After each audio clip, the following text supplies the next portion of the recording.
elusive, so hold on to it. Hold on to it. When you talk to me, I have to check, of course. I'm going to check your credit to see where you are. FHA allows 580 credit score. That's the lowest they will take for you to be able to do the 3.5% down. Of course, you're not going to get the best rate with that score. And we're going to be looking at the credit and see some of the stuff. If you have to pay some of the collections, you're going to have to do that for us to be able to do the closing.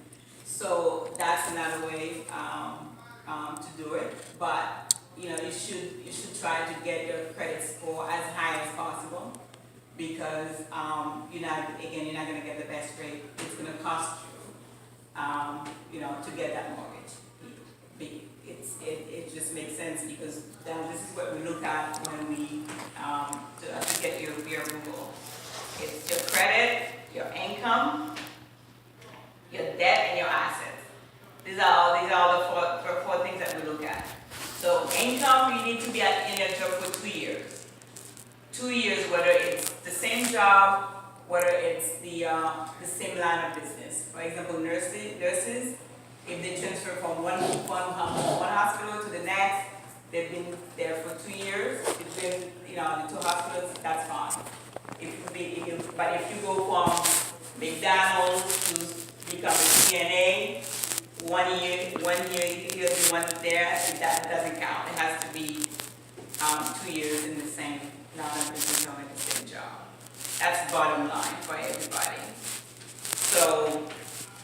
So we look at that, and we look at the income, and we pull the credit, and look at your credit score, and we look at your debt, because whatever you have on a monthly basis, we add that up.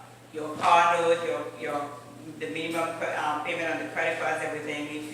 If you have a total of $600, we take that from whatever. If you make $3,000 a month, for example, we take that off, so you only end up with have $2,400.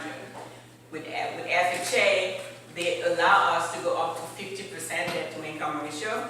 So that means you only have $1,200 towards your mortgage. So $1,200 really, it's not going to get you much, right? It's going to get you into a condo, maybe. Yeah, so it's not going to get you much. So that's why the first thing I said, you need to look at your budget and see how much money you can have, to go towards your mortgage, and go from there and see what you can afford. Because if you have an idea, so by the time you sit down with me and I do the numbers and I say, hey, you only qualify for 200, you only qualify for 150. Some people, they say, well, I'm going to wait. Well, you're going to wait. Are you going to be making more money next year? Are you going to be paying down some debts? Maybe if you can pay down those debts, so you will have an extra $200 or $300 to go towards that market. So it's all about planning, knowing your numbers, knowing what you have going on to be able to make it happen.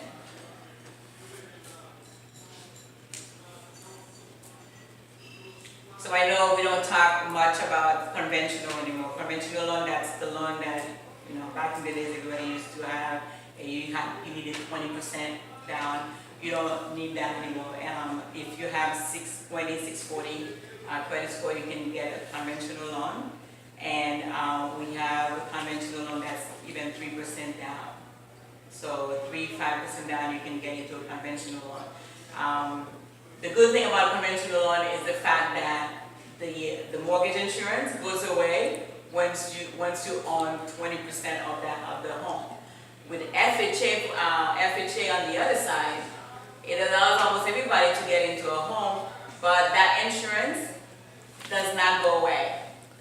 That mortgage insurance that the government takes to protect your money, it doesn't go away until it stays with you until the end of the maturity of the loan. That's one thing you guys need to know. So if your credit is much better, 640 and up, you want to do a conventional, by all means I can do that for you. The debt to income ratio is lower, of course, but if you have the income, you have the credit, then you might want to get into a conventional where After a while, you know that extra 100 to 150 $200 is going to go away. It will make sense. So that's why going back to credit, make sure you look at your credit. We have a credit expert here tonight. We're going to talk to you guys how to improve your credit and the things that you need to look for. So when you're ready to buy, you have to have a team of people. Once you sit down with me as the lender, now you know how much you can afford, you know what your credit is, you know how much you can afford, so now you have to have an idea of where you want to buy. So you need a realtor in the area to help you. So that's why I want to make sure, because some people are confused between the mortgage broker and the realtor. So it's two different people. I'm giving you the money, I'm the lender.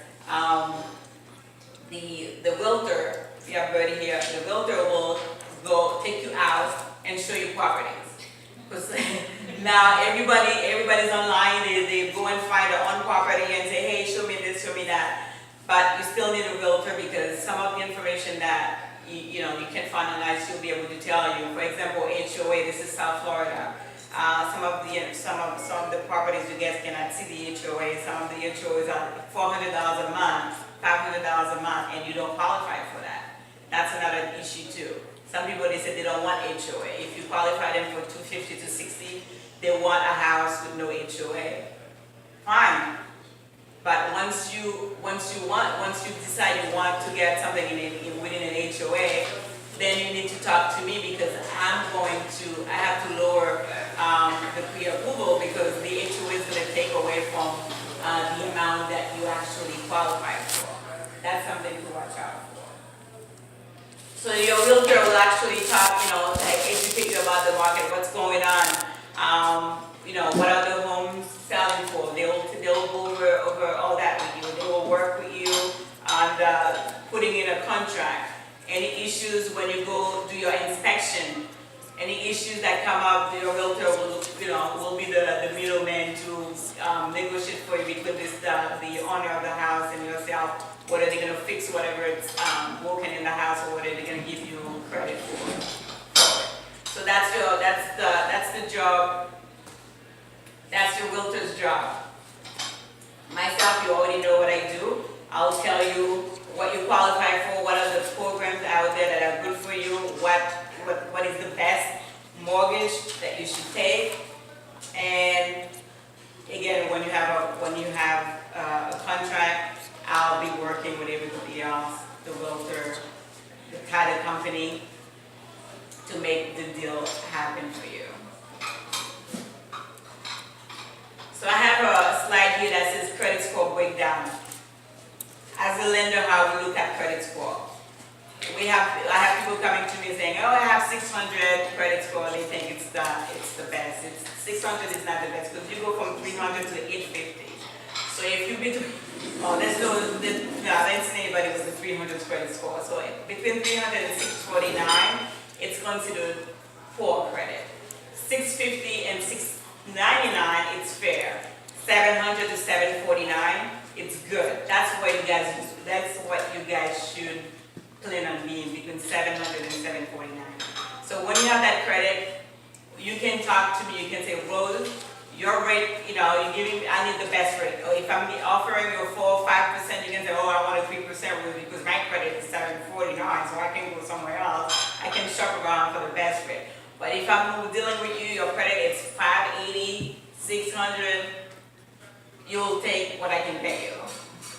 So that's the reason that you guys should really pay attention to your credit. Make sure you pay your bills on time. Do not apply for too many credit lines. Do not max out your credit card.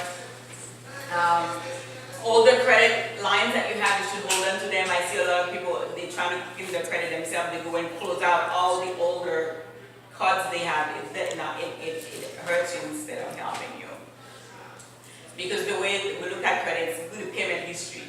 So that's why you should keep your old credit cards. 35% of your score is payment history, how you pay been paying your debt. So that's very key. And then 30% of it is how much you owe. Do not max out. If they give you a $5,000 credit card, do not go and spend $5,000. Your credit goes down very quickly.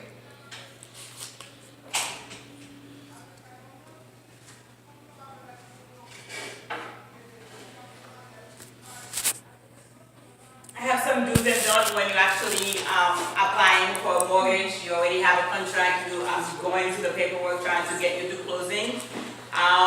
You guys do not change anything. You have to keep making your payment the same way you usually make them.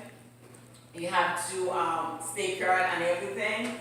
Make sure, if you are receiving, when I said earlier, you can get a gift for as a down payment, make sure you talk to me about that before you get the money. You get actually people to put money in your account, because any big amount that's in your account, you're gonna have to source it. I'm gonna ask you where it comes from.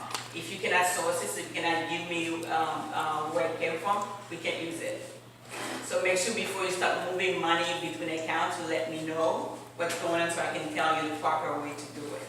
Don't just go move $2,000, $5,000 to your account, because you might end up not being able to use it. In terms of purchase, I know people go and buy furniture before they do the closing. You can't do that, because that's going to change your DTI. Because we do check before we do the closing. We still check again to make sure everything is still the same. So don't start buying furniture before you're actually moving into the property. And then don't apply for any new credit. Just wait until after you close. You're in your home now, you can go and apply for new credit and buy whatever you want to buy. Because it's a major purchase you're making, because you're coming to the bank and asking, okay, I want $300,000 to buy a home. So of course, right, we're gonna check everything, make sure you actually can repay that money. You are a responsible person. When you actually buy things, you pay them. You pay on time, and you actually you can keep a job. So these are the things that we look at. So people don't look at it that way when they actually trying to get a mortgage. You actually going to someone and saying, hey, I want $300,000, I want $400,000, I want $250,000 to buy a place. So of course, that's what we do. We're here for that, but we have to make sure we know who you are. Sometimes when we're asking questions, when you're asking for more papers, we don't want to bother. We just want to make sure we know the person that we're going to give the money to, and we follow guidelines, because we have guidelines to follow as well. We can't just go out there and just, if you can afford a $400,000 home and we put you in $400,000, we can get in trouble. So that's why now we have to make sure we check everything. There's no stated income. Like, okay, you tell me you make $10,000 a month, and that's it. You qualify and go buy yourself, a $400,000 home. We don't do that. We can't do that anymore. We have to check what they are, what they call the ATR. They make sure you have to make sure that we know you have the ability to repay the loan. So that's why we have to make sure we sit down with you. We go over we ask all the questions, go over all your debt, your income, to make sure if we say you're approved for a $250,000 home that you can afford it, the payment is not going to get you into trouble where you can't eat, you can't, put gas in your car. So we're not trying to penalize you, we're just following procedures when we do that.